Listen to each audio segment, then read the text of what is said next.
Hello, everyone, and welcome to our very first virtual RPZ public hearing.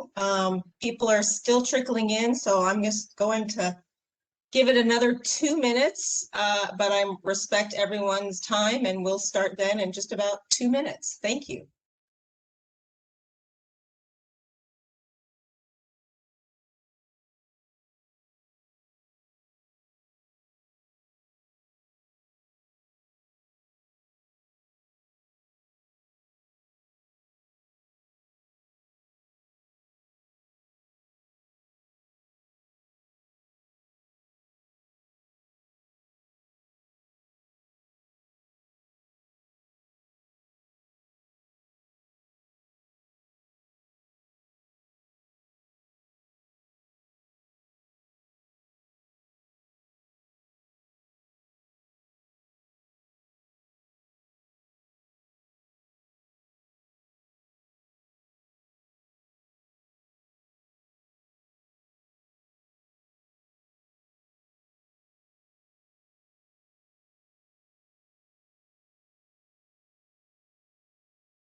Okay, I think I'm going to get started. I think we have almost 40 attendees here, so thank you for coming out tonight to share your comments on the proposed restricted parking zone.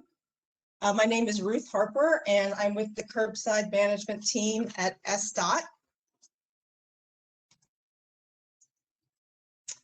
And our mission here at SDOT is to deliver a high-quality transportation system for Seattle with a vision for Seattle of connected people, places, and products. Parking management is a key part of this mission and vision as we balance the different needs of all the people who live, work, and travel in this area. We are committed to making Seattle safe, interconnected, affordable, vibrant, and innovative for everyone. Okay, so a little techie stuff first. First, I just want to ask my fellow panelists if you can hear me okay. Can you tell me that you can hear me okay so that I know attendees can? Yes, we can hear you. Great, thank you. Okay, so before we officially start this event, I just want to go over this little screen. This was also on the intro screen. If you're having any technical issues, if you can just use the chat box, which is in the lower right-hand corner, and direct any questions you have to all panelists. So you can change that little box to say all panelists and put your questions there. And right now, we're just asking for technical questions. If you're having issues, something's not working in WebEx, not substantive questions at this time, please. Okay, this is also your last opportunity to sign up to make a public comment tonight out loud, if you so wish. We are going to drop a link to the sign up sheet in the chat. So if you haven't signed up yet, go to the chat. You should see that link. If you want to speak, again, please note that we are here this evening to listen specifically to comments about the proposed RPZ expansion. Though it is part of a larger plan, tonight's event is about the RPZ portion of this plan, and that's the topic we want to hear from you about. Please note that this presentation is being recorded and is subject to public disclosure. If you do speak tonight, please use only one device to avoid audio feedback. And again, the sign-up form will automatically close at 6:30, so go ahead and sign in if you want to. Okay, so here's the agenda for tonight, starting with welcome and introductions. Then I'll give a brief presentation about the RPZ process in Seattle. And then after the presentation, we'll move into the public comment period. The Seattle Municipal Code mandates that when considering the creation or expansion of a new RPZ, we hold a public hearing with an opportunity for public comment. If you'd rather not make a comment tonight, that's fine. If you haven't already done so, then just fill out the online comment form that's on our website or send us an email.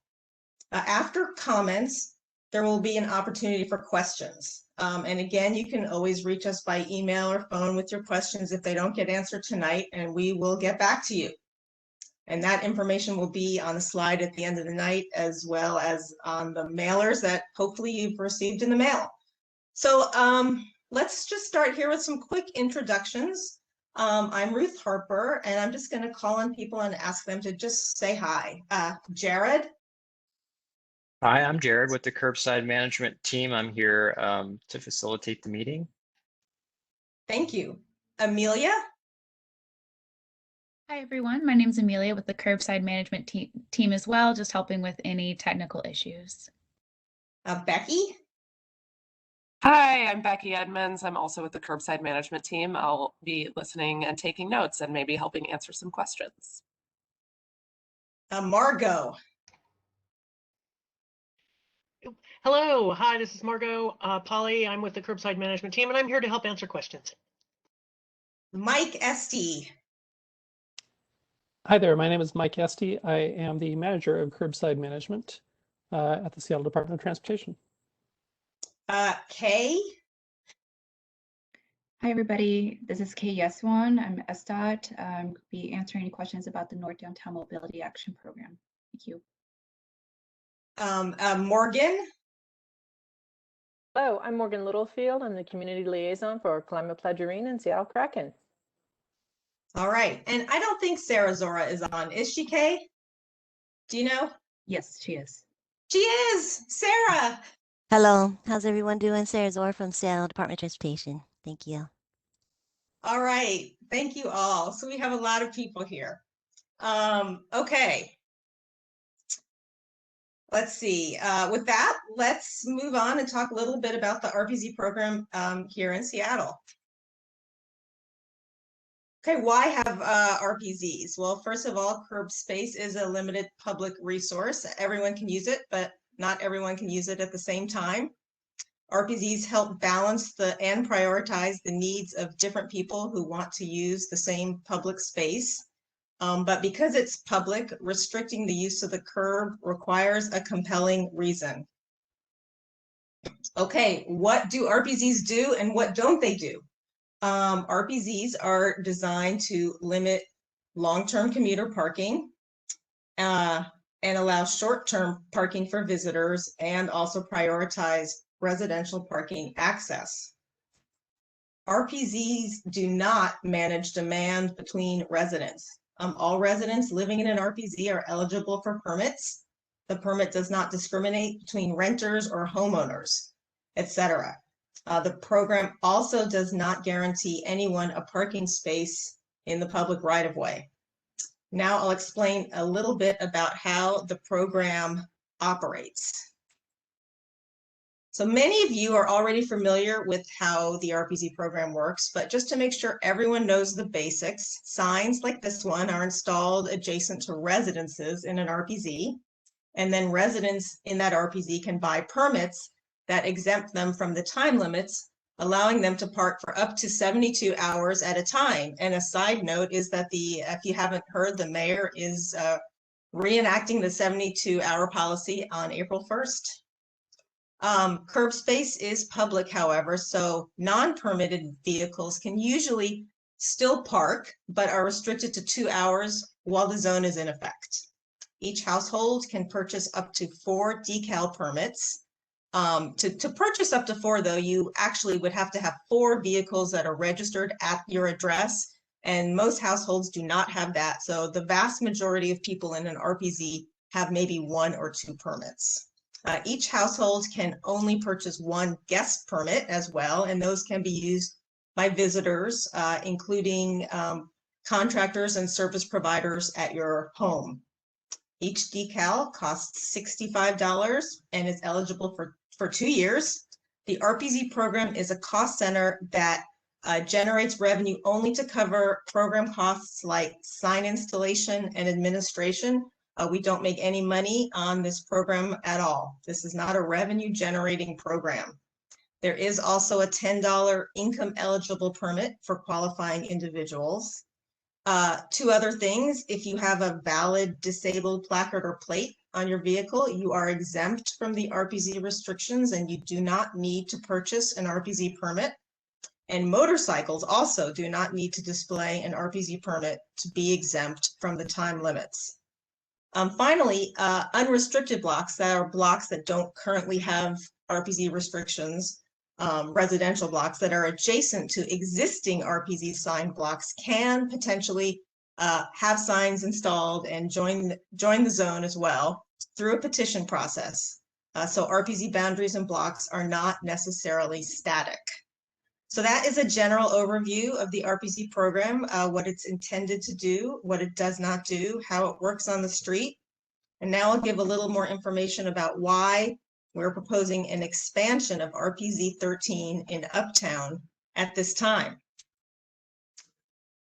Okay, so back in the before times, in May of 2019, we did a study and the data showed that it strongly supported the Seattle municipal code criteria for an expanded RPZ. That is, on-street occupancy was 90%, and about 38% of those vehicles were non-residential in nature. And later on, if people have questions about how that is determined, I can talk about that, but I want to keep going right now. RPZs improve resident and short-term visitor and customer access to a neighborhood business district, and also here will help prevent event goers from searching for free and unrestricted on-street parking. We are primarily proposing to extend the RPZ, we're proposing to extend the RPZ directly adjacent to residential land uses, which are primarily north of Republican. On this block, the current orange line on this map, the current orange line blocks show where there are RPZ signs today, and then the shading shows where we are proposing to expand the RPZ. And there's a Climate Pledge arena coming. That's what makes this neighborhood really special. Remodeled arena is opening this fall. So this slide really shows the larger context of our planning efforts that are bigger even in addition to the RPZ expansion. So the RPZ expansion is just part of this plan. So the plan includes mitigating traffic when there are events with over 10,000 attendees. There are also new transit and bike lanes being installed, and we are working with the arena folks and Seattle Center on creating a plan to manage ride-hailing vehicles such as Lyft and Uber. So I've gotten a lot of comments about that, and yes, that is part of the plan. And so all of this is, we're using data to help in all of these types of decisions, and we need all of these changes to be in place before the arena opens. So where we are in the public process, we have conducted initial outreach. We did that last fall. We received very useful feedback.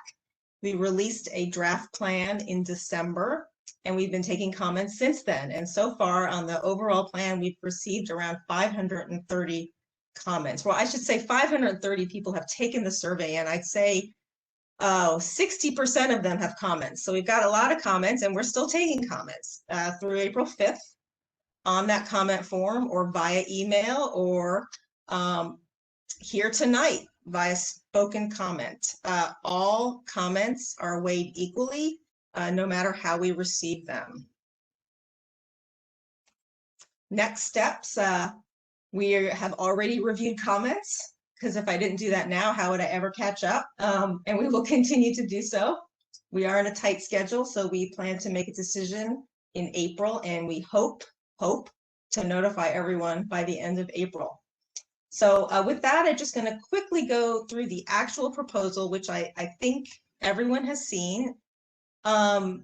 This slide will also be up for reference during the comment period and also during the Q&A period. And so the residential blocks in the orange or pink or whatever color this appears for you, shaded area, would have RPZ signs limiting vehicles without RPZ permits to 2-hour parking from 7 a.m. to 10 p.m. 7 days a week. Parking on these blocks would be unrestricted overnight between 10 p.m. and 7 a.m. And then the current Zone 13 blocks would also change to have the same restrictions. Again, 2-hour parking between 7 a.m. and 10 p.m. daily, except by permit. Some news that maybe wasn't in the plan that I want to make clear tonight is that all residents in the orange or the blue shaded areas would be eligible to purchase RPZ permits. That would then allow them to park on the RPZ signed blocks without observing those time limits. So pretty much everyone, all residents in this neighborhood would be eligible to purchase the permits, with the exception of what we call the Uptown Triangle, the area that is in the southeast section, kind of southeast of Broad. That area would not be part of the RPZ. Then this proposal also includes paid parking expansion and event rates during evenings and weekend events with attendance over 10,000 people. We are accepting comments on those proposed changes as well on the form, but the focus of tonight's hearing is really the proposed expanded RPZ. And this slide will be back up, so don't worry. Next steps shown on this slide. Basically, make a decision and start designing changes. That means you'll see people like spray painting things on the sidewalk, stuff like that. And then over the fall, or on the summer, sorry, notify residents how to get permits and install the updated parking and curb management changes, and be ready for the arena to open, which is when the Kraken start, which is maybe October. So that's what we're planning on. Be ready by October. Okay. All right, we are well on time, which is really good because we'll have time for questions. I know people have lots of questions, and we're going to get to those. Okay. So, but first we're going to do our formal public comment period. And this is a time for you to come and make a public statement on this RPZ proposal. We're not going to be answering questions during your statement or having a dialogue during your comment. This is your time to talk about the proposal. I will be taking notes, and so I will try to maybe get back to some questions that I know people end up asking questions during comments, and that's fine. So I'll try to scribble down those questions and I can address them later. We will be using the form that you filled out to call you by name in the order that people signed up to speak.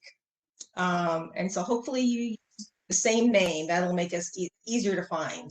Jared will call 3 names at once so you can kind of get ready. When it is your turn, he will call your name again and then unmute you so you can speak. There are 2 formal requirements that are in the code. So even though we just called you by name, if you could please repeat your first and last name at the beginning of your comment. And then you have no more than 2 minutes to speak.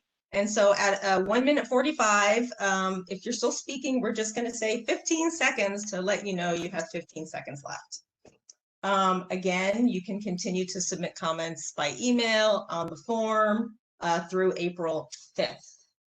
Okay, so now I'm going to pause and maybe open up a chat box and see all the stuff that I might have missed, and ask Jared and Amelia, have we gotten any questions about the logistics of the public hearing that I should address?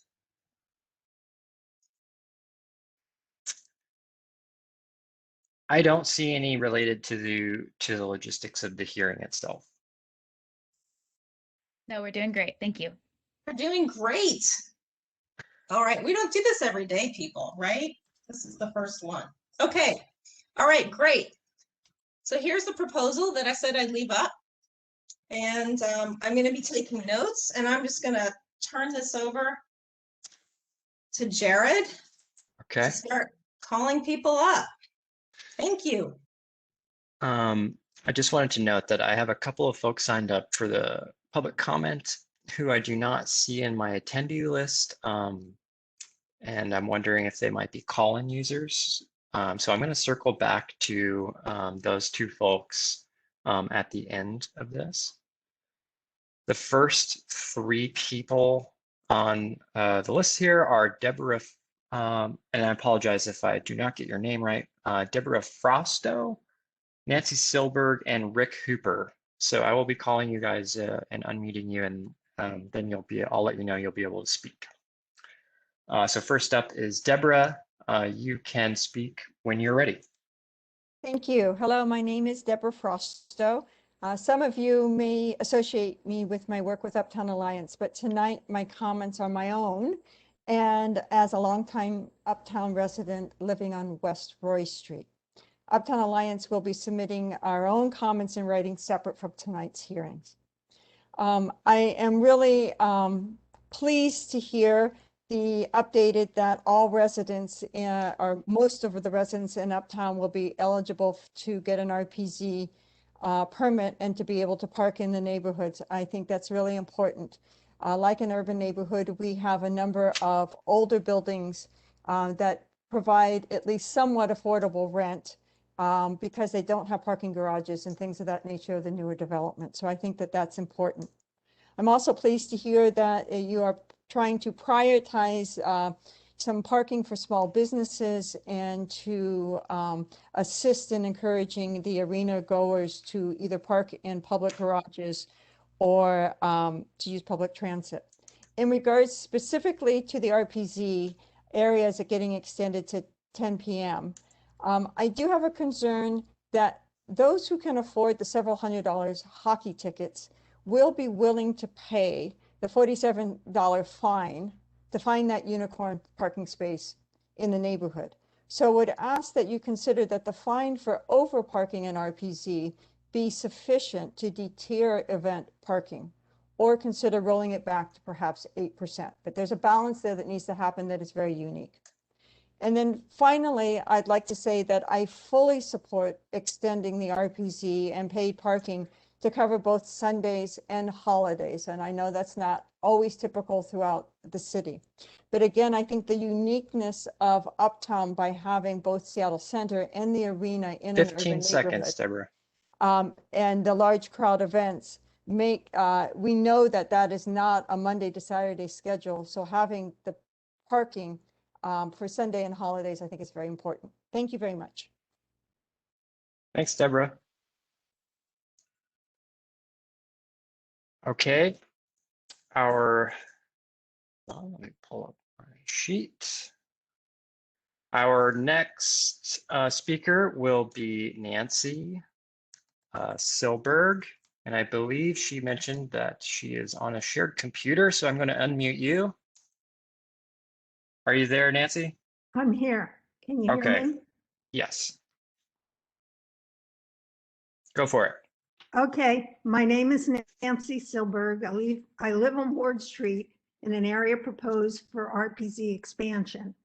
Per the SDOT website, the city goals are to prioritize transit access for business, residents, and visitors, and to discourage arena event goers from using area on-street parking, and to prevent congestion associated with the arena events.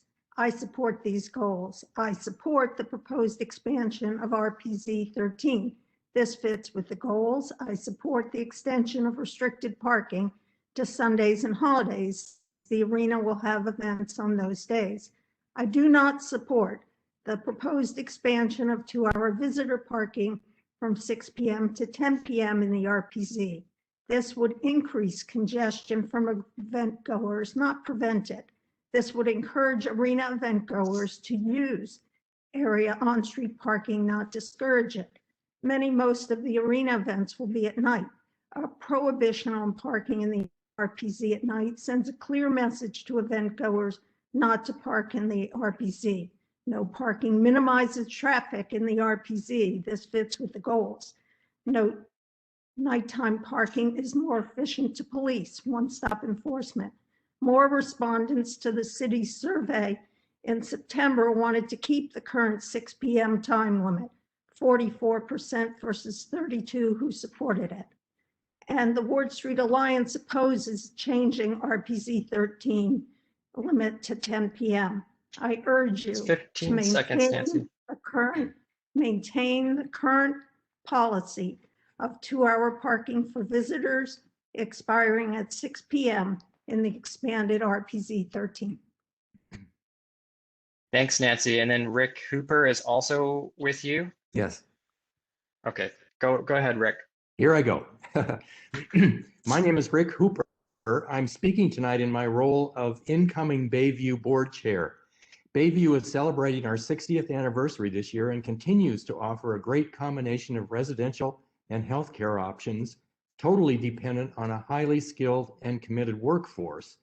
While the expansion of the RPZ around Bayview makes total sense, given the potential parking impacts of our new Climate Pledge arena, we anticipate negative impacts on Bayview employees.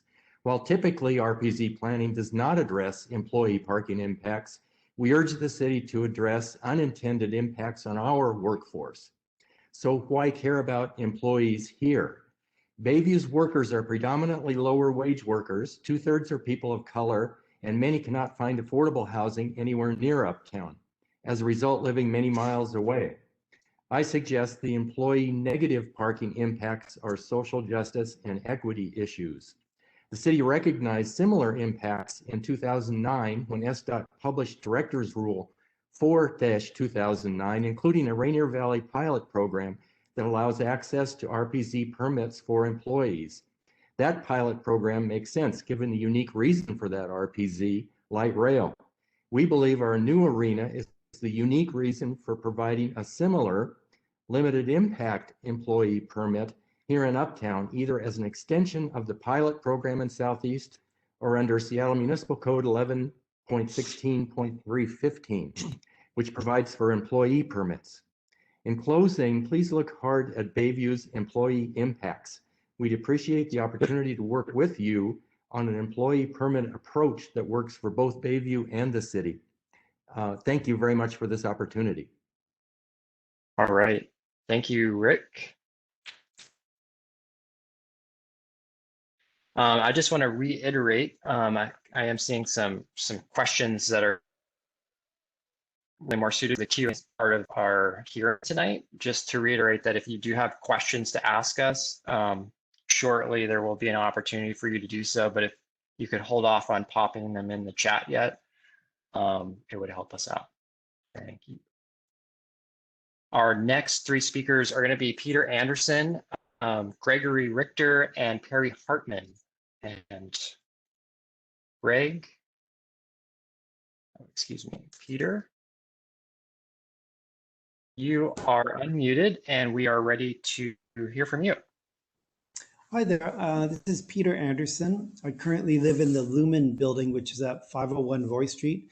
Basically, it's the corner of Mercer, 5th Avenue, Roy Street, and Taylor, where everybody knows the QFC exists. It looks like this is all going to change into paid parking, which I'm neutral on. I am actually speaking on behalf of the Lumen Residential and Master Commercial Board Associations. So I think I'm the only one on this call reflecting that. My only concern is to ensure that you are aware that the commercial space and commercial loading zone is completely separate from the residential space. All residential move in and move out, all vendors, all deliveries happen on Roy Street. So I'm just concerned, we currently only have a 3-minute passenger load and unload zone there. This will significantly impact us. It takes us 4 hours to move in and move out with residents. We probably have 2 or 3 or 4 a month. We also receive about 50 on average deliveries a day from Amazon, UPS, FedEx, etc. So it's critical that the parking in front of the building on Roy Street, which is the residential entrance, is appropriately signed to allow for vendors, load and unload zones, commercial vendors, as well as passenger pickup and drop off. That's on the residential side. So it's really Roy Street that significantly impacts us, and we do not have access to any other entryway into the building.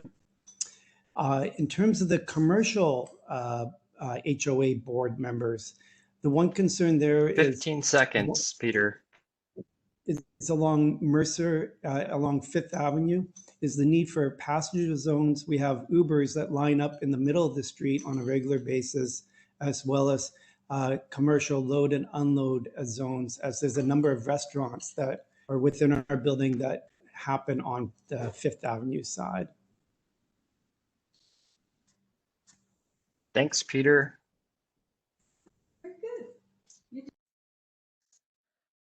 Okay, so our next speaker is going to be Gregory Richter. Gregory, you are unmuted and we are ready to hear from you. Thank you. This is Gregory Richter. I've lived on the South Slope of Queen Anne for 32 years, the last 7.5 in RPZ 13. I do support the expansion. I do not support extending unpermitted 2-hour parking from 6 p.m. limit to 10 p.m. It's a mistake. One of the project goals is to discourage arena event goers from using on-street parking, but extending the 2-hour limit until 10 p.m. will do just the opposite, particularly during or in the existing RPZ 13 area. Scofflaws will park in the RPZ to avoid paid parking. They always have, they always will. And the 10 p.m. change will greatly reduce the enforcement risk to the scofflaws. They will park there well before 8 p.m. because the likelihood of 2-hour enforcement before 10 p.m. will be very small. The risk is worth it to them. And there are other problems with the parking scofflaws in the neighborhood. They litter, they commit vandalism, and they use public and private property as places to urinate or worse. They do not stop in the arena restrooms on the way out.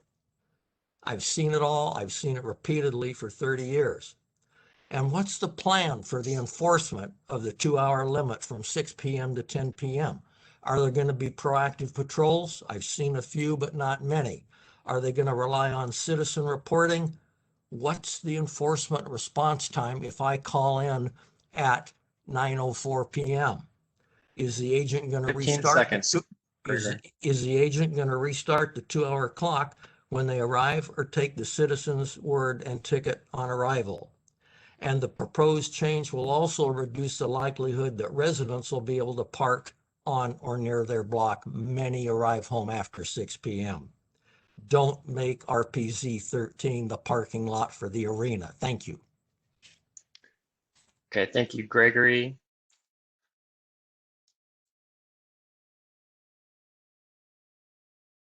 Our next speaker is Perry Hartman. Perry, I'm going to unmute you and you are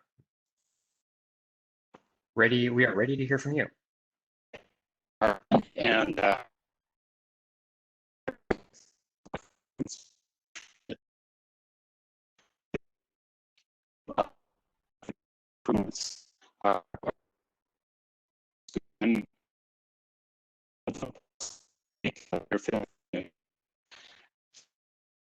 Hi, Perry.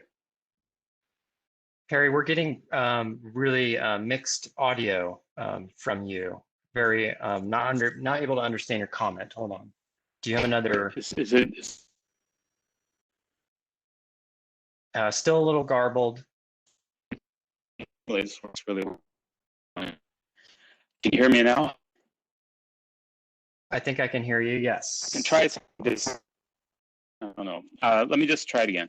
Okay, so I live at the top of Fifth Avenue North and Prospect Street Hill, and I have a couple statements and questions. So first, I already said I think that the expansion is generally good, and I like the overall. In the introduction, I like the overall. That you iterated over.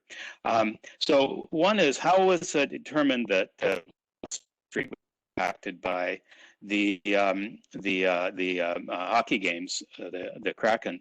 Because I can use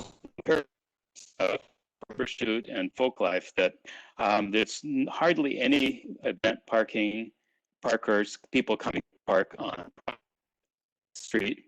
It used to be 30 years ago, but it has tapered off over the years. And so I'm wondering if there was any rules process. In fact, anything on the north side of Ward, which has got, you know, the steep staircase to climb. So that's one question, is to get a more definitive answer on that. The other thing is how do we accommodate guest parking? Now, ideally, all my guests should come by public transportation, but let me just give an example. I looked on Google to get some numbers here. And if a guest is coming from Magnolia Village to my house by car, it takes about 12 minutes. If a guest comes by bus, it's about 1 hour. If I just looked, it was 40 some minutes around 6 p.m. and 1 hour and 2 minutes around 9, so for like going home. So, you know, realistically, okay, thank you. Realistically, people are not going to take a bus and spend an hour going home when it's only 12 minutes by car. Our street only has parking on one side, same with Highland, same with all the cross streets. I don't know how you're going to be able to partition 6 parking places on my block between guests and residents. So I'd like an answer to that question at some point, and I'd be happy to take it by email if it doesn't have time online. Okay, thank you, Perry. There is a good email address for further conversation. We'll have that up shortly.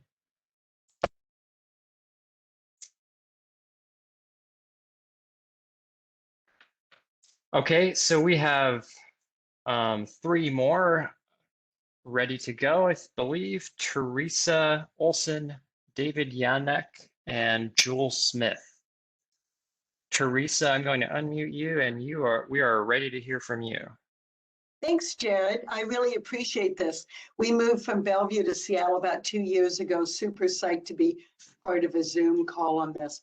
We live on 311 West Highland, and I will say I've come up with more questions, I guess, or comments based on what other people have been talking about. Number one, I would fully support increasing permits to 10 p.m.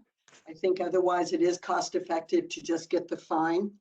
Otherwise, the other question is, what about enforcement at that earlier time? What we already see on West Highland, a wonderful, wonderful street for visitors coming into the city. Never been a problem. People turn over quickly. They're able to come, view the sites, take pictures, and move on.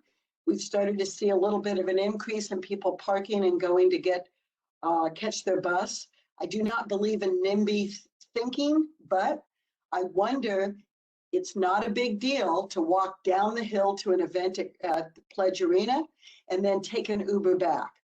And I think at some point, what's going to happen is this prime place where people come 24/7 to see our beautiful city will get clogged with people that are going to events at the Seattle Center. And that's a real concern of mine. I think some of that will really make a difference if you increase to 10 p.m. Actually, that'll increase for the lower amounts, but frankly, what all it will do will be pushing it farther up. And I'm not sure if your department has really thought about what the impact will be for Highland Drive. Again, never been a problem. Peak times, 15 it's always seconds. turnover. I'm all good. Thanks, Jared.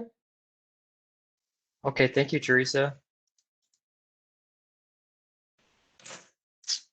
Okay, our next commenter is going to be David Yanuk. David, I am unmuting you and we are ready to hear from you. I'm Hi, sorry, can there you you hear go, me? David. Yes, we can hear you now. All right, thank you. My name is David Yanuk. We live on Prospect and in non-COVID times regularly have groups of people comprising of 6 or more cars over for social events and music ensemble rehearsals on a mix of weekend evenings. These gatherings begin as early as 6 p.m. and extend to at least 10 p.m. Typically, there are 1 to 2 events per week. These gatherings would not have been noticed by your earlier study since we moved here from West Seattle in November 2019, so have not had many of these gatherings here. From what we've seen, though, there has been plenty of available parking to handle the parking load without affecting area residents. Public transportation for many attendees is not viable because of the number of attendees who live in areas such as the south of West Seattle and other neighborhoods where bus routes are lengthy for such regular evening gatherings. From southern West Seattle, it's currently an hour and 20 minutes to bus here right now, versus 20 minutes to drive. Some of our guests tend to be unable to walk long distances or navigate the hilly terrain easily. They do not necessarily have handicap permits, but parking further away would be prohibitively challenging on a regular basis for some of them. Having to move vehicles mid-rehearsal or gathering would also be disruptive, especially on non-event nights, where it would feel needlessly bureaucratic. We've heard that we can get one-time use token permits, but I worry we would not be able to have enough. We'd like a way to be able to acquire more one-time use permits per year through some means, or to get more of other types of guest permits, perhaps subject to some kind of check for fair use. Another option would be to make the parking restriction end at 8 p.m. instead of 10 p.m. If these options are not possible, we would like to consider leaving Prospect off of the initial plan so that we can revisit adding it later through a petition process, which we're of course open to. Thank you. Okay, thanks, David.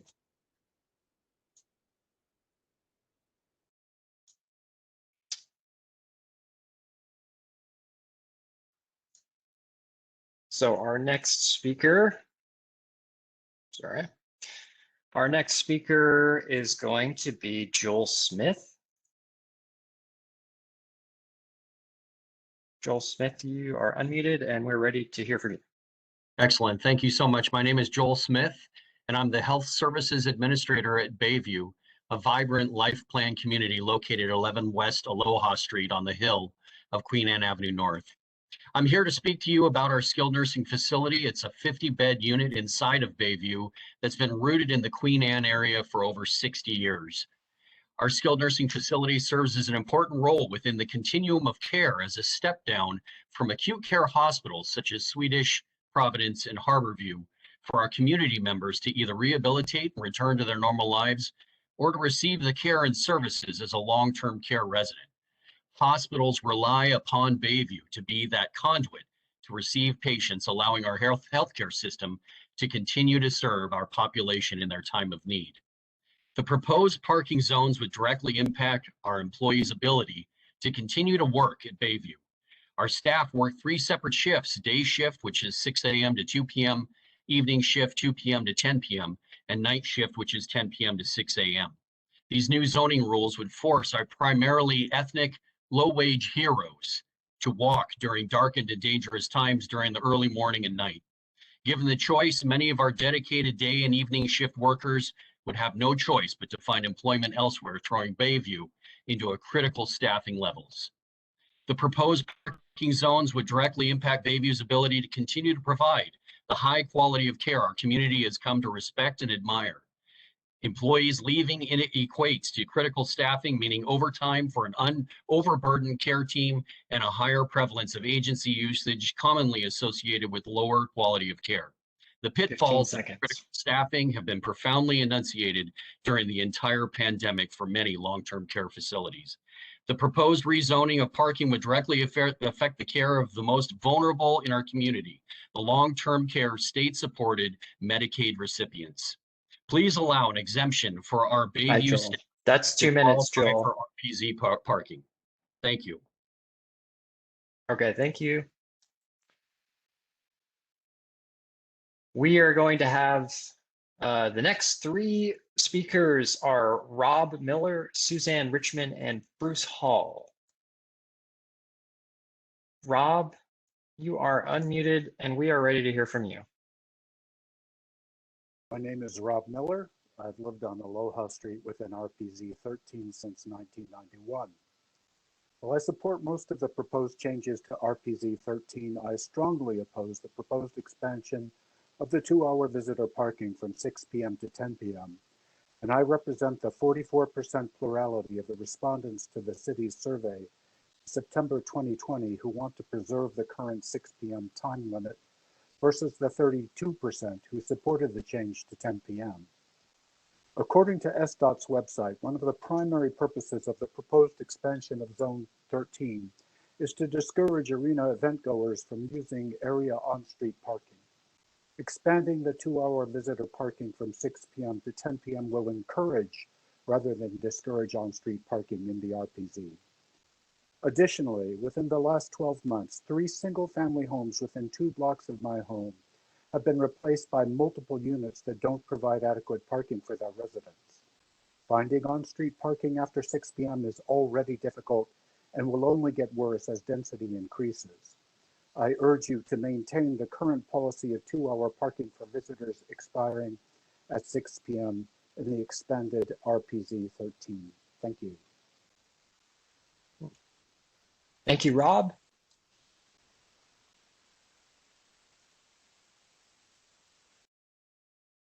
Our next speaker is Suzanne. You are unmuted and we are ready to hear from you.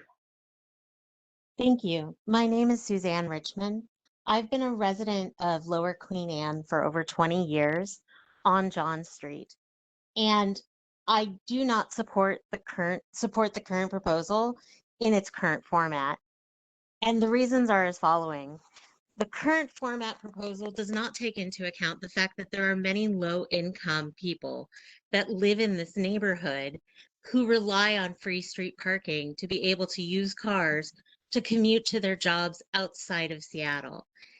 The goals of the Seattle Transportation Department say they include making it affordable and inclusive for people in Seattle. This does not make parking affordable for residents, especially with the time allotment between 6 and 10 p.m. to be zoned parking for 2-hour limit or for 2-hour limit parking during 6 to 10 p.m. I would urge the committee and the department to reconsider the incomes of the people involved. And also I speak to this as a resident who remembers the Sonics. I think many people who voted on the original proposal have not lived through a busy arena like the Sonics. Having the Storm here was one thing, but when both the Storm and the Sonics were playing and concerts, the impact it had on residents and parking was very, very different. And many people who voted on the current proposal have never experienced the pressures of parking and street parking and the neighborhood impact that all of those people have. I really think that this current proposal does not reflect the residents' needs or priorities, or even those of small businesses in the area. Thank you. Thank you, Suzanne.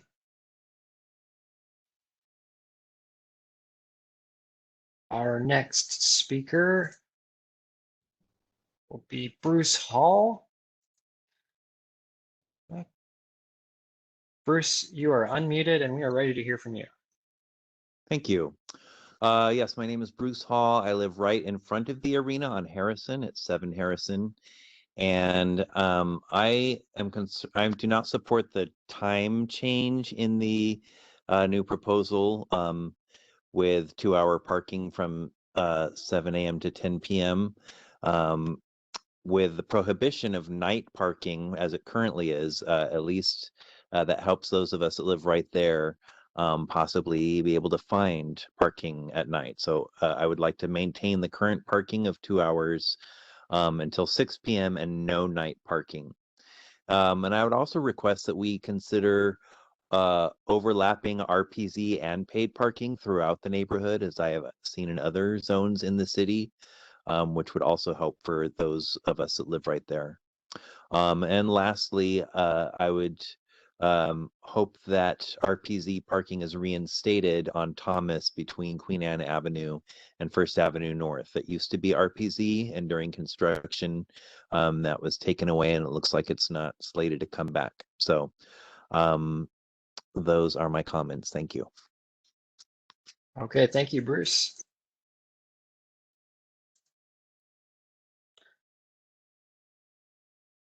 Our next 3 commenters are Mike, Minnie, have an Ann, and Heather Pill.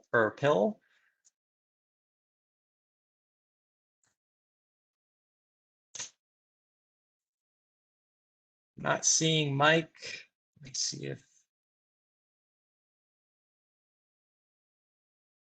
Okay, we'll come back to you, Mike Minnie, and see if I can revisit our call-in folks to see if any of you are ones that signed up.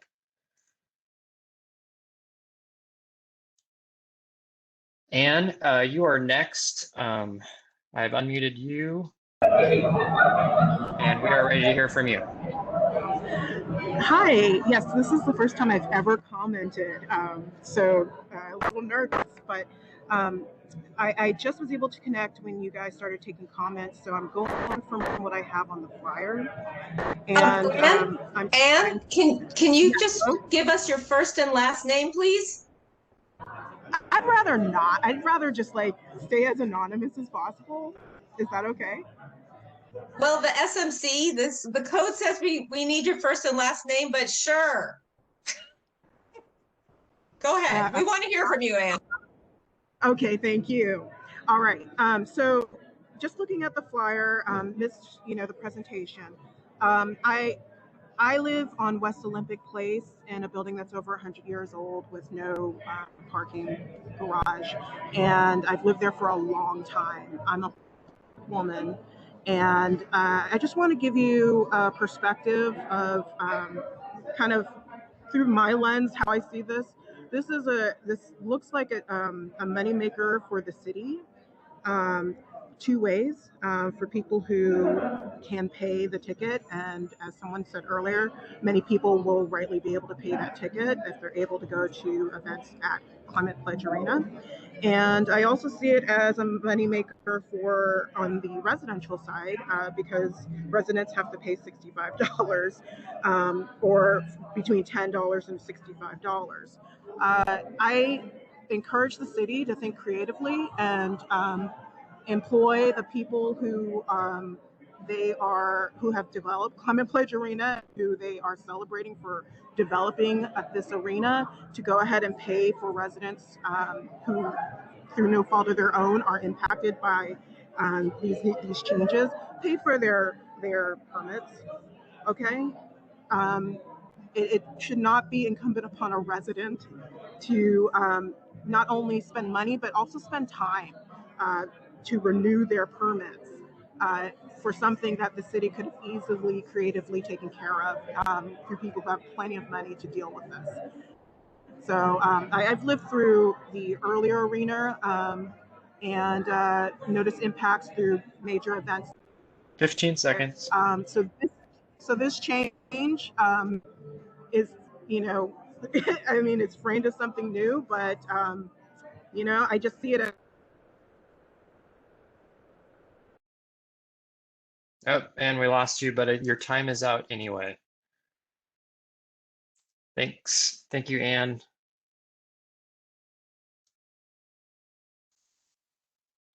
And Heather.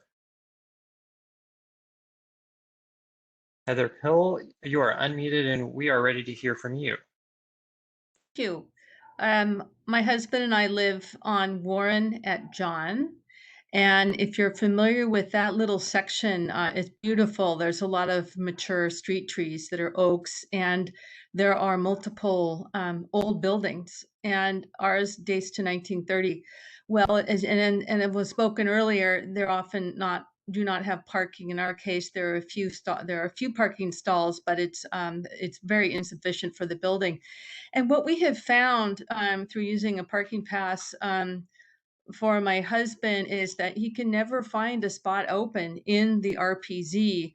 And if you look at it, it extends only on one side of Warren between Denny Way to John Street, and then just on both sides of John Street. And when you cross First North, I think it gets further and further away. It's not practical, and it's a long way to carry groceries, put it that way. I am asking if the other side of Warren, between John and Denny, can be made also RPZ, because it is residential on both sides of this block. Additionally, I would ask if we could make the block to the north between John Street and Thomas, RPZ, at least on the east side, because we will be greatly impacted by the Climate Pledge Arena. Also, you may not, or you may know that at the corner of Thomas and Warren, there is a women's shelter, a family shelter there. And when the city is trying to expand its sensitivity with regard to race and social justice, I think that you should definitely consider that residence needs to be accommodated with more on-street parking in an RPZ. 15 seconds. Thank you. That's all I have to say at this time. Thanks a lot. Okay, thank you, Heather. So right now I'm going to just briefly scan to see if I can find the other commenters that had signed up. I'm not seeing their names.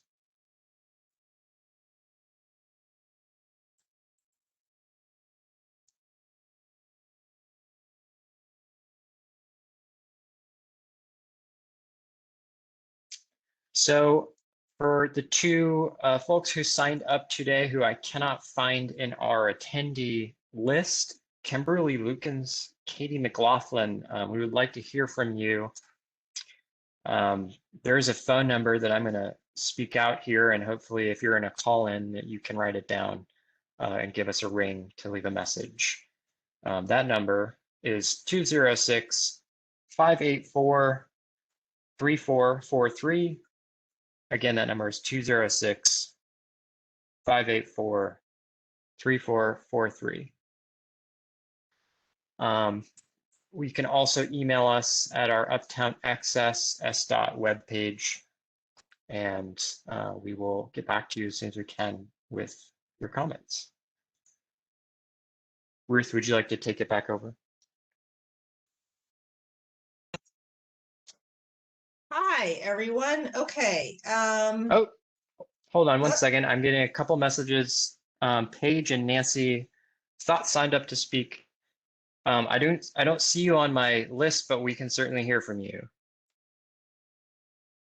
Hold on, let me see if I can find you. Okay, Nancy Weinbeck, you are unmuted and we are ready to hear from you. Great. Thank you so much. I'm Nancy Weinbeck, Bayview CEO with the Staff Concern. We're a standalone nonprofit continuing care retirement community offering care in the neighborhood since 1961.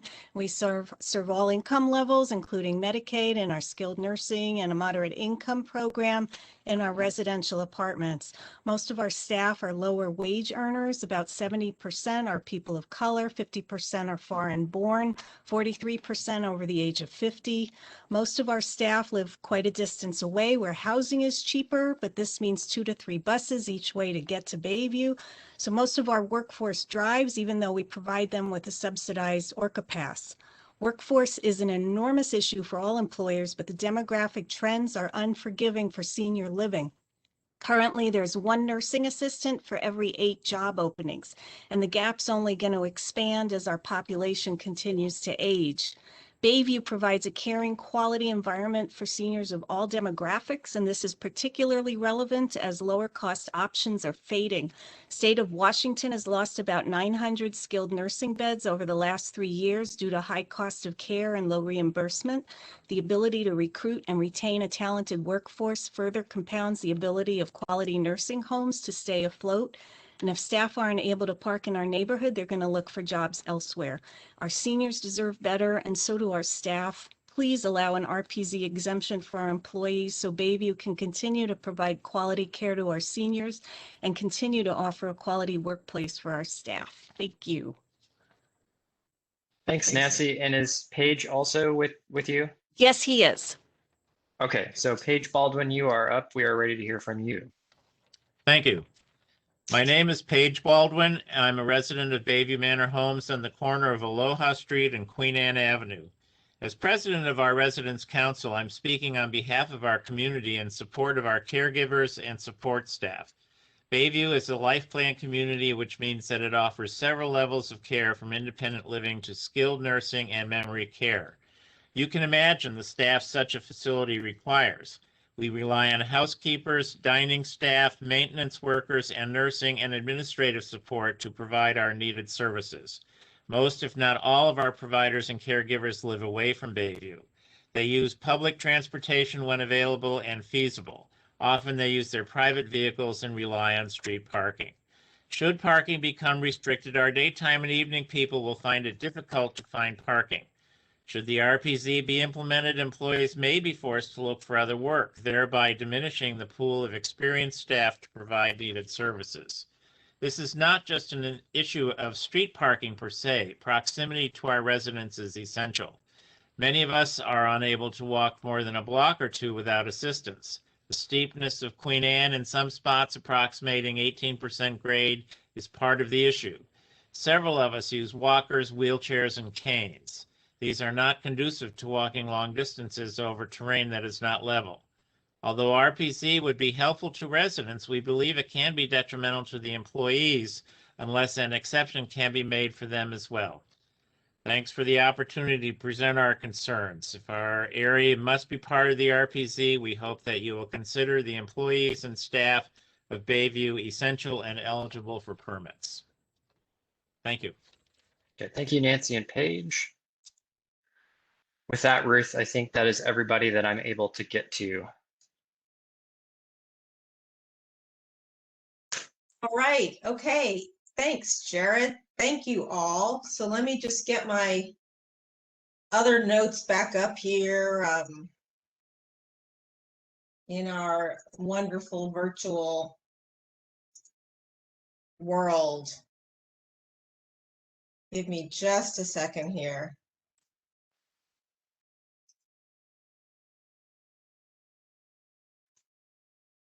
Okay. I think we have heard from everyone. That is what I'm hearing. Is that correct? And so I think what we're going to do is we'll close. Oh, you're muted, Jared. Are you muted? We're going to go ahead and close the formal public hearing part of this evening, and then we can move on to the much more informal question and answer part that you've all been looking forward to. And so you can see on the slides, and I know a lot of people have been typing their questions in advance that they'd like answered. And so what we'll do is we'll try to go back and answer some of those. But if you've waited patiently, now is your opportunity to type your questions into the chat and choose all panelists when you do that. And then what Jared will do is he'll read the questions and asks one of us to respond to the best of our abilities. And if he sees the same type of question, he may group them. And we can stay till 8 o'clock if needed. We're pretty much on schedule, so maybe we won't need to stay till 8 o'clock, but we're here for you, okay? So while you guys are writing in the chat, what I want to do is try to see if I can just quickly answer some of the questions, the like easy questions maybe that that came up during the public testimony. Okay, Peter Anderson and loading. Loading is a priority, Peter, and we want to work with you. So I can tell you, I'm not familiar. I usually can get on Google Street View and stuff when I'm talking to someone, but I didn't do that today. I was trying to take notes. But Peter, if whatever loading exists today on Roy or Mercer or Fifth, we're not going to take it away to put in paid parking or RPZ spaces. Loading is a priority, and if what you have isn't working, then we want to add more and make it work. So Peter, if you can just shoot an email with your contact information to the Uptown access@seattle.gov email box, we can get in touch with you. Staff will get in touch with you about that. So I want everyone to know that loading is really a priority for this whole plan. And we are going to do what we can to optimize loading and disabled parking throughout the neighborhood as we go through and make other changes on block faces. Let's see. Enforcement of an RPZ. So we do work with the Seattle, the parking enforcement officers, and they're aware of the proposal. And so they understand what a 2-hour zone means, and I want you to know that they're part of our plan. We don't plan in a vacuum without them. And so I can't tell you what the this is especially for Gregory Richter. I can't tell you the enforcement response plan, but I know that anything that we implement, that they are going to do their best to enforce. Let's see if I have anything else. Perry Hartman, and I guess this sort of talks about Prospect and Highland. How did we determine that Prospect would be included? I mean, we did a study, so the study said it was full. You know, choosing a boundary, there's a big hill between Prospect and Highland especially. So we are proposing this as an initial line that kind of went straight across a map, a geographical thing that made sense to us. However, we have heard a lot of comments already from people who don't want Prospect included, and I guess this also goes to David's comments. And then we've heard from people like Teresa who feel that this is going to go up and that they need it to go north of Highland, and I've gotten comments from people that say that it should go to Gaylor. So we're getting this whole range of comments about don't make it go north of Ward or have it go all the way up to Gaylor. And so we are taking all of these comments and looking at them and considering them. And so so we hear you. I guess I just want to say that on that. Let's see. Let me look what else. I'm just looking for quick types of questions. I don't think that Anne is still on the call, but if you are, Anne, and you missed at the very beginning of the presentation, the RPZ program doesn't make any money at all. The $65 fee just pays for the program. And so we do have a $10 low income permit that people can pay $10 for the 2-year period. So we don't, this is not a moneymaker in that sense. Okay. I just wanted to kind of do some of those, and let's see. I think what I'm going to do for a minute is I'm going to stop sharing my screen. I'm going to do a little screen switcheroo so that I can also get on video myself and you guys can see me.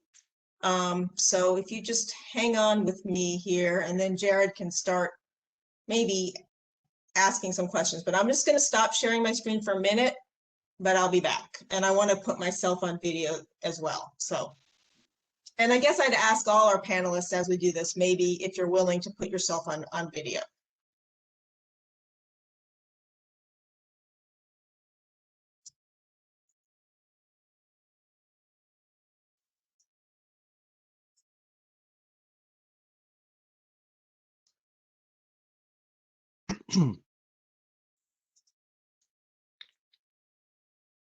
Second.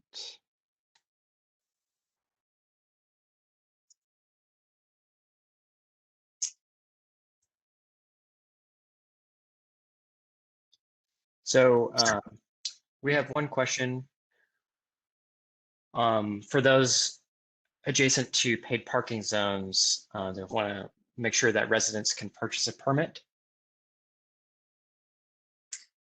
Yes, hi. So let me get the screen back up here.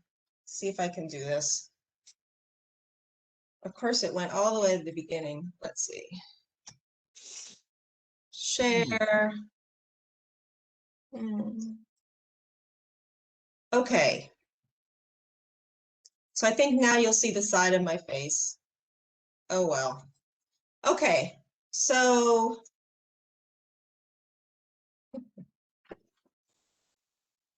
everybody in these blue areas, shaded areas here, all the residents will be eligible for permits.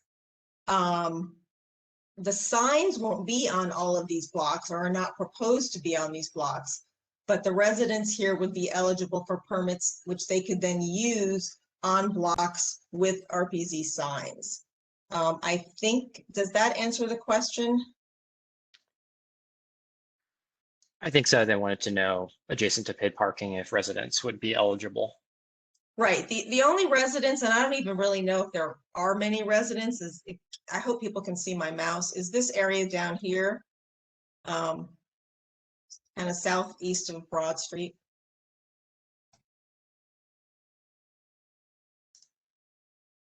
Okay. I do not have the chat open. That's okay. I will go through it for you. What process should be used for a condo with multiple tenants that require service providers that require more than 2 hours of parking? Will it be left to each condo association to determine the process?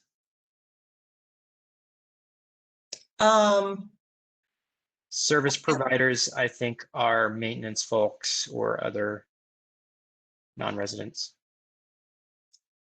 Basically, yeah, we do have these all over the city, and service providers sort of manage to either do the work or park in a driveway if they can. Margot, do you have anything to add on that?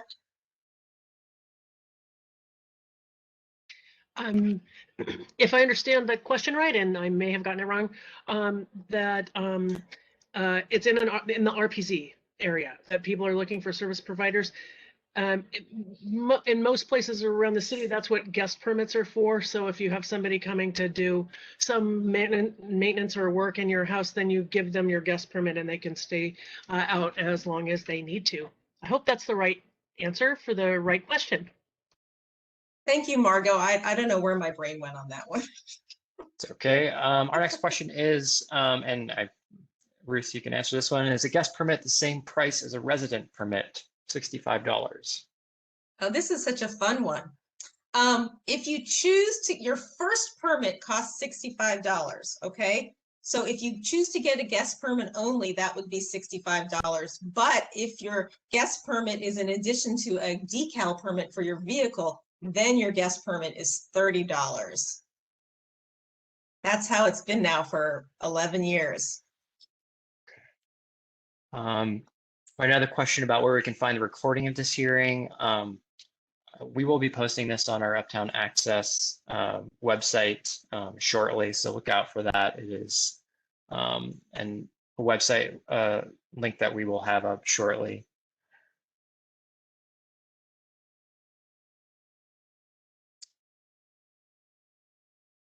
So a couple questions. Why was the 2 hour limit proposed to extend from 6 p.m. to 10 p.m.?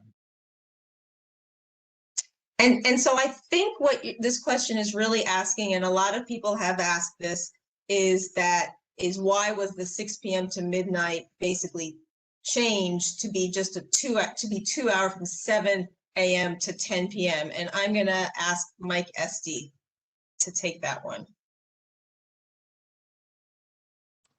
Sure, I can start, and then feel free to jump in a little bit, Ruth, too. So there are a couple things driving this. One is a desire to be consistent, a little more consistent across zones throughout the city, where we have 2 hour time limits. In part, that's to make sure that parking enforcement can deploy their services more consistently. We also have tried to shy away from exclusive use of the public right-of-way for one single class of users like residents. Recognizing in this case, that's been the situation here in this zone for quite a long time. And it's certainly, a number of comments that we received tonight were about this. So it's important, that's why we have these hearings.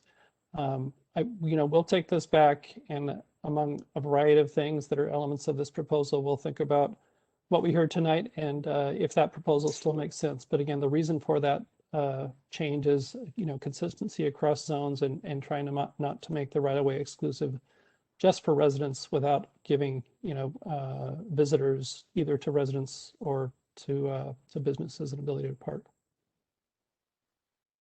Right, we do get questions about, wanting more than one guest permit from people. And one of the things about having an allowance allows guests to, you know, arrive and they can stay into the evening, and just allows you to have more than one guest period. So the 2 hours, I mean, a no parking except by permit is very restrictive. And so it's trying to find a balance. And so, yeah. And I'd like to just say, chime in just for a minute, and that is the way we designed this actually to go 2 hours only from until 10 p.m. That means that nobody going to the arena would be able to legally park there. They wouldn't be able to start parking until 8 p.m. and almost all the arena events are going to be well underway by then. So we were trying to think of a way to make it still available for visitor parking to the business district, but try to keep the event goers restricted from that. So so that was in our minds, we thought we were came up with a pretty elegant solution. I understand you might have other thoughts on that, but that was the thinking behind it, to try to still allow parking for the business district, but to make it illegal for essentially for most arena event goers. So. Thanks, Margot, Mike, Ruth. We had a couple of questions. I'm gonna try and they're more or less the same. A couple of folks who are worried about service providers, contractors, or other maintenance workers who are not invited by a resident or someone who might have a guest pass, but who are invited there by the building owner or a property manager to fix something or etc. So they're wondering how those folks will park. So building owners are eligible for a permit, so they could get a permit that they can then give to a service provider. That is one way that I know this works. That's one comment I know, is that they can get a permit. And you know, residents have guest permits too, and so you might be able to find a resident that has a guest permit, you can use that for the day, even if that resident is not part of asking for this specifically. So people do make it work. There are RPZs all over Capitol Hill that find that, you know, the benefits are worth it. Do you have anything to add to that, Margot? No. I was just gonna say, so just to clarify, a building owner could get an RPZ permit, and that could be held in an office or something for those types of parking activities. Yes. Okay.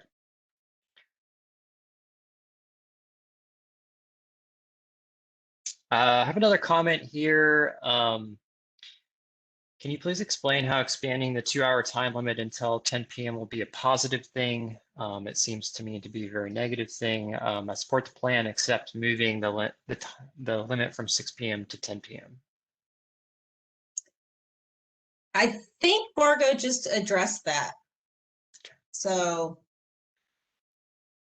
Yes, I did try. That the design of it was hopefully to allow, visitors to the business district and to residents to park, but not the arena event goers. So okay, that's the idea behind it. But we're hearing loud and clear, people are not fond of this, so we'll take all the comments back and consider. Ruth, could you go over briefly just again, like how many residents and guest permits are allowed per household? Absolutely. Had a question about that. So in fact, and I will just go ahead and put that slide up. Here it is. So every address, think kitchen, okay? That's how I mean, it doesn't always work that way, but most of the time, can get up to 4 decal permits per household. So what that means is those vehicles need to be registered to that address. So you actually, on your decal, it will have your license plate, and your license plate needs to be registered. Your car has to be registered at that address. So, I mean, if there are 4 roommates sharing one house, then they might have 4 cars, but usually it's maybe people have 1 or 2 cars, and especially in dense neighborhoods, people generally own 1 car, if any at all. And so And then in addition, every household can get one guest permit. And it's a 2-year cycle. Thank you. I have a somewhat detailed question here, and there might be a couple of these that are better suited to an email response, but I will send it out to see if we can get something out on it. On the east side of Queen Anne for Prospect Street and north part of Ward, how was it determined that parking will be impacted by upcoming arena crowds? Empirical evidence shows that only some parking is used by attendees of Bumbershoot and Folklife. The steep hill and staircases in Ward are a large deterrent. Please provide data. Currently, nearly 100% of the cars on the street appear to belong to residents. Okay, so I guess one thing that I want to say, and I think I alluded to talking about this earlier. Oh, where's the study? So right here on this slide, 38% of the vehicles are non-residential in nature. So the code says that you can expand an RPZ if a greater than 35% are non-residential in nature. Now this is an average, and we do have block data as well, but on average, the way we do this is somebody, a consultant, counts cars at 4 in the morning, basically, and notes like the first 3 lines of the license plate. And those cars are considered residential. So that's either a resident or their guest, someone that's there at 4 a.m. And so we're not running these plates and seeing where people live. We just use that as an approximation of a residential vehicle. And then they count the cars and compare the license plates through the day, and they can see the license plates move around, and they can then see at like 2 p.m. I'm sorry, yeah, 10 a.m., 2 p.m., and 8 p.m. how many of those cars match the 4 a.m. count. And so that is how we determine that there is a significant amount of, certainly to meet the code of non-residential vehicles here. I think in the evening that most of the cars are more likely to be residents. And if the blocks are completely full, then no one's going to find parking anyway as they cruise around, right? So, I mean, I think people, you live there, that it is full and there are many residents. And then, there's a whole different, people have different opinions and people have different tolerances, I suppose, in how far they want to walk to an event. And so some people will walk for miles, right? And others won't walk at all. And so there's a balance between that. Does anyone have anything to add to that? I can just jump in. Yeah. When we bring proposals like this forward for public comment, we're also, everything that Ruth described is accurate. We're looking at the data, but we're also kind of trying to propose a zone that makes sense in terms of boundaries, that's sort of understandable for people that are trying to park, for visitors, for enforcement. We don't want to, for lack of a better word, a gerrymandered RPZ. So individual block faces will have different occupancies. But again, this is sort of our effort to look at the data, think about a zone that sort of makes sense, and then bring that to you all for your feedback and things like that, like we've heard tonight. Okay, thanks everybody.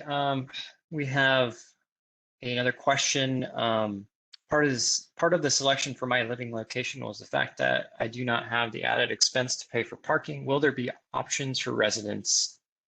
Because this will severely alter my budget if I now need to add paid parking. Well, we are allowing all residents in this area to get a permit. So though not every street will have RPZ parking on it. This is an urban center, Uptown. There's a limited amount of curb space compared to all the demand for access at the curb. The neighborhood is growing. We've sort of taken a year off, not by choice, right? And we know the neighborhood's been pretty slow everywhere lately, but that's going to change. And I guess, yay, right?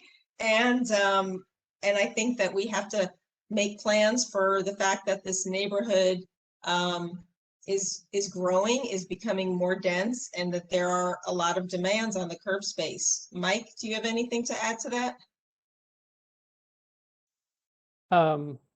No, the question, I'm not sure if it was about the cost of an RPZ permit or a cost generally for, parking in the neighborhood and traveling around. That I would remind people the cost of a permit, the $65 annual permit, the permit that Ruth is describing is actually for 2 years. It's a 2-year permit for $65, and we do have an income eligible $10 permit available as well. But yeah, building on what Ruth said, the cost of just living in places like Uptown as it becomes more dense is it starts to look like downtown more and more, especially on the south end of the neighborhood, is a challenge. And we totally recognize that. And we are doing our best to sort of balance how we manage the right of way, how we prioritize the right of way going forward with some of the historic character of the neighborhood that still exists, those older buildings, those buildings without garages. We recognize those are still there.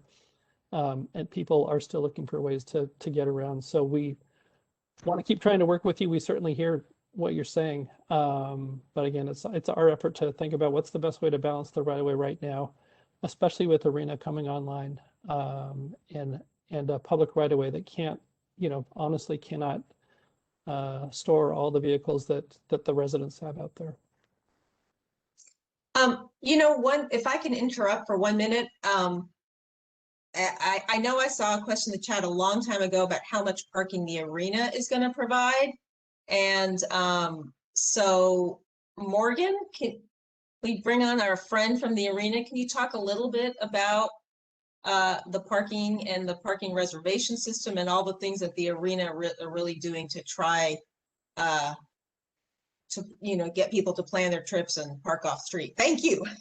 Yes, absolutely. I'm happy to share what I can. I don't have all of the information surrounding the parking reservation system, but I'm happy to follow up in email if someone would like to provide their email. I'm happy to follow up or have our head of transportation follow up. So we will have, as we do now, we have management of the First Avenue North Garage.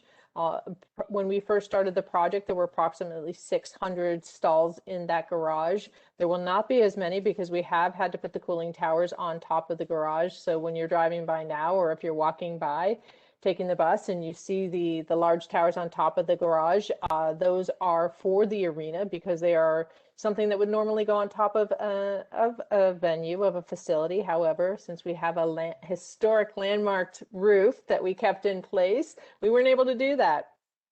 So they have gone up on top of the First Avenue North Garage. In addition, we will be putting solar panels up there as part of our carbon neutral pledge, and but that will not take up places, parking spots.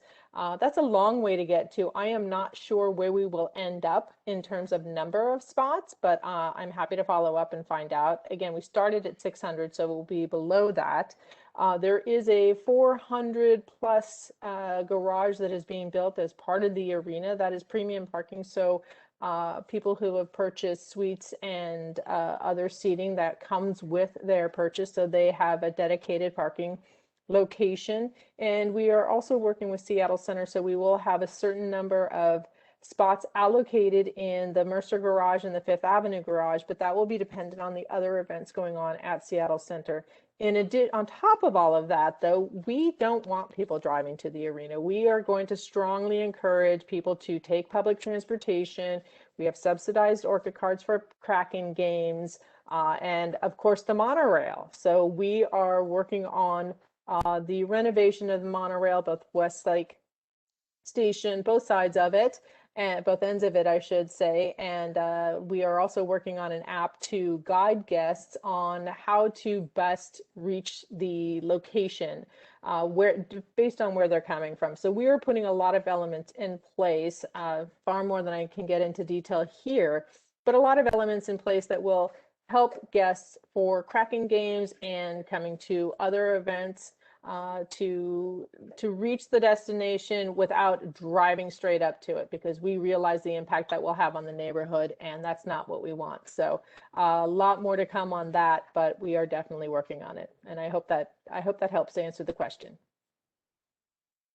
Thank you. Thanks, Morgan. Is there an email address that you might be able to pop into the chat where these people could follow up? Sure, I will put my email address in, and then most likely I will be sharing it with others, but let's start with mine and we'll go from there. Thank you. Thanks. Ruth, could you just briefly go over how a second car gets added or verified into a new permit for a household? I think there's a question on how a second car. A second vehicle. Well, every vehicle, there's an online system. It's not as good as Amazon's, I'll just say that. Sorry. There's an online system, and you just apply online and you put your license plate, your application in there. So your second car is no different than your first car. I guess that's the answer. Is that, are you talking, I mean, then there are procedures for if you get a new car, how to get a replacement permit, and things like that. All those procedures are actually on the city's RPZ website page. So we can get people answers to those types of things. Thanks, Ruth. I think you already answered this one. I just wanted to note there was a question about the RPZ program making money from permits and the city being unwilling to make developers pay for permits for residents versus billing residents themselves. Yes, the RPZ cost center doesn't make any of its own money at all. And in terms of subsidizing permits, we really feel that the best way for our developers, and I'll put Morgan on the spot a little bit, and Kay and Sarah, is what they're doing. They're helping us out by helping fund, let me make sure I get this right, the new bike and transit lanes in Queen Anne Ave and First Avenue North, and that actually costs a lot more than subsidizing an RPZ permit and provides really a lot more benefit to a neighborhood. Did I say that right? Someone correct me or make it better. I'll let Sarah jump in on this one. I think she's the best person to answer it. We are building bike lanes. Yep. So in the environmental impact statement process that we and the arena team, the City of Seattle and the arena team went through in 2017, a lot of the mitigation from that process was about how do we get people to the arena in sustainable transportation ways. So part of the mitigation is to have the arena team install protected bike lanes, 2 new traffic signals at First and Thomas and Queen Anne and Thomas, some pedestrian improvements, and transit-only lanes on both First and Queen Anne as well. So a lot of the purpose and the effort during the environmental impact statement was to really focus on how to get people coming to the venue as participants and people that are employed by the new Climate Pledge Arena to get to the venue in different ways than providing in their vehicles. So the MUP decision was published in 2018, and then we have an arena access management plan that will be finalized before the arena is actually provided their certificate of occupancy to really ensure that we have a solid pre and post transportation management plans about how people will come to and leave the venue before and after an event, if that helps. And so these are improvements that are really going to help the entire neighborhood, and that the arena is really helping to fund. So $65 RPZ permits would be a lot less, frankly, and so this is a lot of benefit. And I also popped up this slide here that I can leave up for a little while, and this middle link right here, transportation NODO map, which stands for North Downtown. What's the M? I'm blank. Mobility Action Program. Mobility Action Plan. Thank you, Kay. We'll give you a lot of information about the bike lanes and the transit lanes and the construction that you're really going to start seeing in the neighborhood like already. So, and Ruth, I just want to add with yeah. that particular program, the arena does pay SDOT. It'll be $40 million over 39 years to support the various improvements that have been identified through this particular process of Nodo Map for mobility around the Uptown neighborhood, South Lake Union, and the Belltown neighborhoods. Thanks. Thanks all. I don't know. Sorry, go ahead, Ruth. Well, I don't know where you are in this, but I guess I do want to make sure we have time. We heard a lot from Bayview in comments, and so even if we don't see a question in the chat, I do want to give some time and space to address that. And I guess I'm going to ask Mike Esty if he could give his thoughts on that a little bit. You bet. So certainly heard from a lot of folks who represent or work for Bayview. Hopefully most are still on the line here, whether the board chair or I know the CEO spoke, a resident member. And I mean, this one's a tough one for us. We recognize the challenges of expanding the RPZ would have on employee parking for those who are driving to work. Totally appreciate that Bayview is providing employees with a partially subsidized Orca card. I think that's really important, but also recognize that doesn't necessarily work for folks who live in other places and need to get there. Our challenge with providing employee passes in a situation like this that's a little bit different from what we found in Southeast Seattle with light rail is, as you all know and see every day, the data kind of confirms parking out here is really full already. And we have criteria that we need to abide by as part of our employee parking program through our RPZ system, where we could consider it and think about it if there's going to be room on the streets for employees. In this case, that's going to be really hard. We want to keep in touch with the folks at Bayview and keep talking about it, working, but again, with what we're trying to accomplish out here and prioritizing parking for short-term customers and visitors, for residents in an urban center, in an area that keeps getting more and more dense, it is challenging for us to figure out how to also, prioritize the public right of way for employee commuter parking. But again, I think we want to stay in touch and see what options we might have and keep thinking about it, because I know we've certainly heard from you tonight, and again, want to keep talking with you throughout the next few weeks. Thanks, Mike.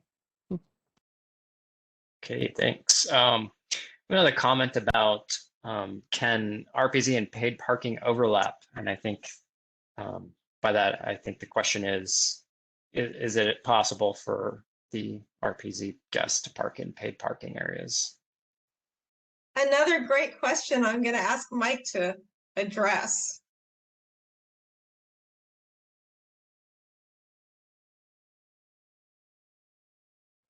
Sorry, can you repeat that one more time, Jared? Sorry. Yeah, so I think the question is can RPZ and paid parking overlap, i.e. can RPZ permit holder, is there a possibility for RPZ permit holders to park in paid parking? Yeah, so there are a couple places where we have done that over the years. There are some blocks in South Lake Union, some blocks up in First Hill, especially, where we've seen that. Our experience over the past 10 years is it doesn't work very well for either party. As much as it seems like a nice way to give everybody a little bit of something, those spaces often fill up with folks who have RPZ permits, which is great. In this case, that's who we're thinking about. It's hard to get them to open up for business customers in short-term parking. So we've tried to move away from those mixed blocks and are actually thinking about ways that we might sort of shrink our presence in places like First Hill and South Lake Union over time. So it's possible, but probably not something we're going to propose here.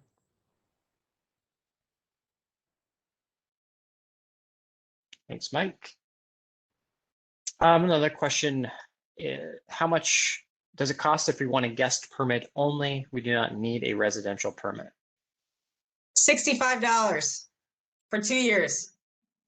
You know, and while we're talking about cost, because I know I'll get this question later, and I just want to be upfront about a 2-year cycle. So some people think that they get their permit and it lasts for exactly 2 years. And oh, if we were that nimble. The RPZs, each RPZ has its own 2-year cycle. And so the Zone 13 is actually renewing this month. So the permits being sold to current Zone 13 permit holders will expire in March of 2023. And so any zone expansion that came online August, September, your permits will also expire in March of 2023. And so we don't do any prorating, but you're going to get a 1.5 years. So just want to set that out there. Thanks, or Bruce. even more than a 1.5 years. I don't know, whatever 6, yeah, you get it. So we have a question here. Seems like, so we talked about hockey events, but how many days of the year will there be hockey events? I'm wondering if this is optimizing for something that won't be too frequent versus hassle on non-game nights. Can we speak to the arena's other events throughout the year? Well, there will be plenty of music events. So the arena will be fully programmed. There are 82 games in an NHL season, and so we'll have hopefully more than half that with the postseason, but there will be other programming with music and family entertainment. So I don't have an exact number to put on the arena events, but it will be more than just hockey. And Morgan, this is Sarah Zor from SDOT. I believe that the EIS stated that there is the anticipation of either 4 to 5 events per week at the venue when COVID recovery and however that may go for the future. Thank you, Sarah. Yeah.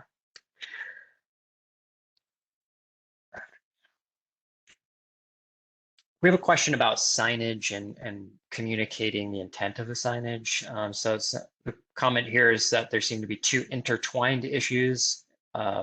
One is that the signage example displayed is interpreted to mean until 6 p.m. Visitors are limited to 2 hours. After 6 p.m., there's no limit on visitor parking. Or option 2, if that isn't the intent, need to clarify to mean there's no visitor parking after 6 p.m. Sure, I'm happy to try to clarify that, and I put the example of our sign up there. And so basically what this sign would mean, if it was just all by itself on a pole, would mean that after 6 o'clock p.m. until the next morning, the parking is unrestricted. And so if the hours aren't shown there, then by default, it's unrestricted. The same as most of our paid parking in the city ends at 8 p.m. and then starts up again at 8 a.m. the next morning. So right now in Uptown, I'm looking at Mike, like maybe he wants to say something. No? No, I mean, I'm just going to point out the image that's on the slide is not the proposed. Correct. Not the proposal. The image that's on the slide is not the proposed. We don't have that sign yet because it would be new. So I suppose I could have mocked one up for the proposal, and I'm sorry. But this is just the existing, half of sort of the existing sign right now. So this sign is familiar. It exists right now in Zone 13, along with another sign that says no parking 6 to midnight every day, basically. And so what we are proposing would be this sign, except it would have a 10 there, not a 6. And then after 10 p.m. up until 7 a.m. the next morning, there is no restriction. And one thing that our sign would say, it wouldn't have this except Sundays and holidays either. It would just be 7 days a week. And so right now there is no restriction on Sundays until 6 p.m. And but we know that there are going to be event games arena events anytime, any day of the week, any season, on Christmas, you know. And so the 2-hour sign would basically be 7 a.m. to 10 p.m. every day.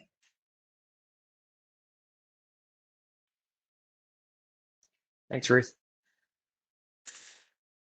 Our next question, I think we had a point of confusion, and I just, if you want to clarify on this, did you say residents not living on an RPZ block can get an RPZ permit? I did. I said that. So on this thing, and I just want to use this pointer because I figured out how to use it. And so this is so much fun, right? We have a little bit of fun of an online hearing. So any residents that live anywhere, so some of these blocks have the orange blocks already have RPZ signs, the blue blocks already have paid parking, and today, all of the residents, regardless of where they live in this area where I'm doing my red dot, they're already eligible for permits. We have an RPZ web map and you can go on that and see. And so what we're saying here is, and really people are eligible for RPZ permits already almost to 2nd Avenue West.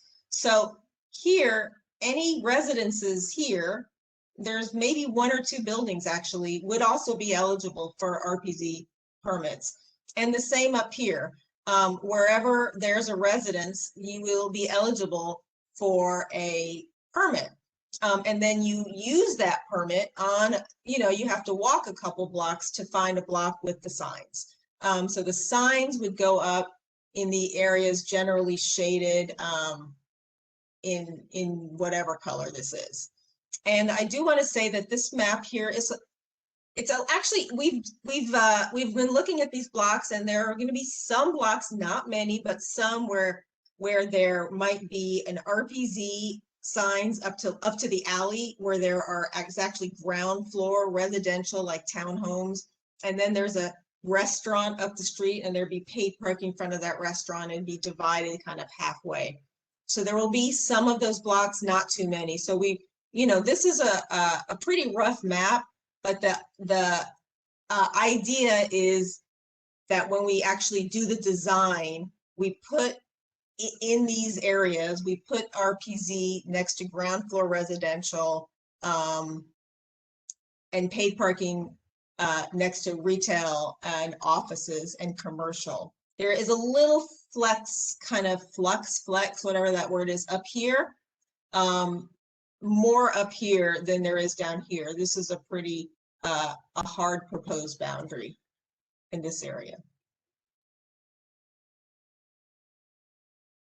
Thanks, Ruth. I have another comment here. I live in a historic building located north of Denny and south of the arena between 1st Avenue North and 2nd Avenue North. We have achieved residential density in this portion of the neighborhood, but even now we do not have sufficient RPZ parking to mitigate parking impacts from Seattle Center and events. And this is without the arena open. I've heard the term storage used. It is not about long-term storage, but overnight parking that we have a problem. Will the RPZ in this zone be reviewed? Well, this is the review, I guess. Again, this is an urban center. Right across the street from Denny, we have absolutely, the Seattle Municipal Code actually forbids any RPZs south of Denny at all. So there are no RPZs in Belltown, even though there, as everyone knows, a lot of residents in Belltown. There are no RPZs all the way down to the stadiums and basically west of I-5. So this is a very dense area. And this is the review, I guess. Mike, do you have anything, or Margot, do you have anything that you want to add here? No, we heard a comment from Heather Pill earlier suggesting there are some streets we take a second look at. Again, I think that's part of the review process as well, as we take those comments and we see if there are streets down in that area that we would reconsider. I think that's what this is. For the reasons we've talked about before, there are challenges here because, again, we are basically right across the street from what is sort of considered in some ways downtown. So it gets harder and harder to balance, again, how we prioritize and think about the right of way in areas like that. But again, that's why we have this hearing and this meeting, is to get that kind of feedback. So, between that comment and the comment we heard earlier, we'll take that back.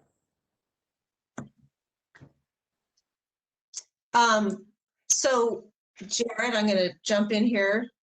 Some coworkers pointed out it's 7:50. So I think we should probably end at 8.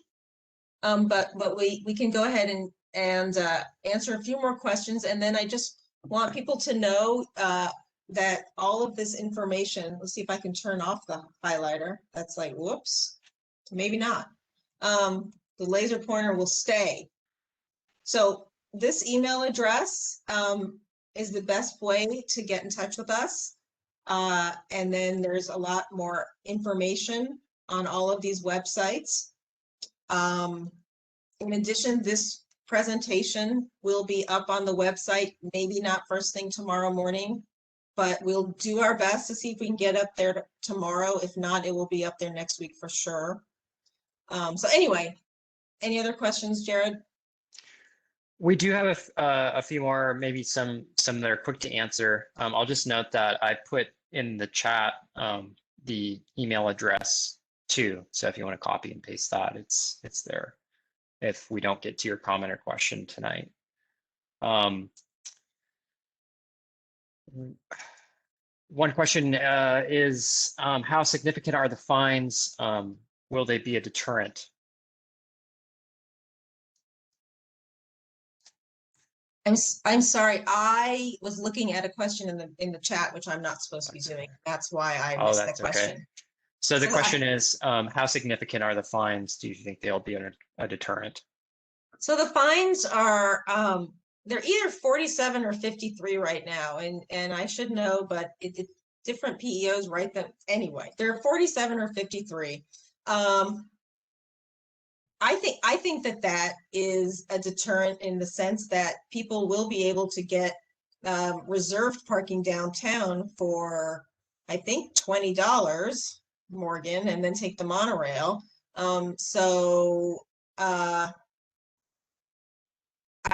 You know, it's Mike. We've also, it's an interesting question. We've had some internal discussions about whether we should have sort of an event night or event rates, fine amount or citation amount that's different. We may have to just kind of see how it goes at first. $47 or $53 seems like a lot for some of us, but for others, as we've talked about before and we heard in comments, it may be worth the risk. So again, we're having those discussions a little bit internally, and we're going to see through this proposal if it makes sense for us to propose an adjusted or amended fine generally, or more specifically for events and things like that associated with our event rates. Thanks all. And then probably the one we have, one last question we have time for. Does the proposal eliminate the requirement to park within 6 blocks of RPZ permit residents? Oh, I'm being recorded.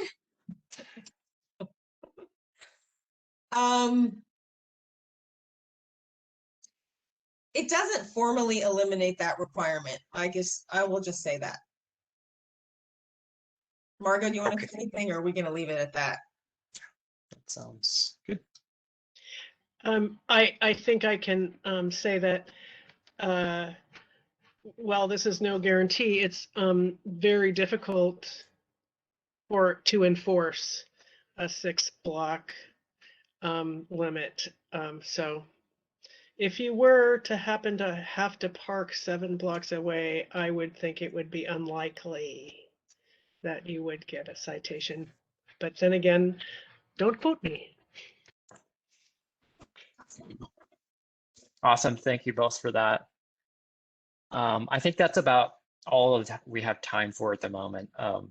Just want to reiterate that I did put a good email address in the chat to everybody for comments, questions that we didn't get to. You can email them, and we check that very frequently, and we'll try to respond to you individually. And you know, the chat I was reading that I got distracted with, someone wanted me to switch them back. I guess you can't see our faces and the screen right now, and if that's true, I'm sorry. That was not my intention. But maybe you can see us now better. And this is just, at least you can see us at the end if you couldn't see us before. WebEx is a funny tool. And we've had a steep learning curve on this for our very first,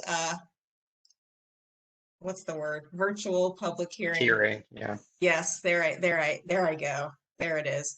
So anyway, now at least you can see us a little bit. If you couldn't see us before, sorry about that. And yeah. Wow, now normally we get to pick up chairs and put them away. So this is weird. I don't quite know how to say goodbye, but we're just going to say goodbye. So thank you all so much for your time this night, this Thursday evening, and for everyone's involvement, and for all the people that have, thank you. Thanks. We really, really appreciate it. And so I just want everyone to know that. Okay. Okay. With that, everybody All have right. a good night. Have a good night, everyone. Thank you, everyone.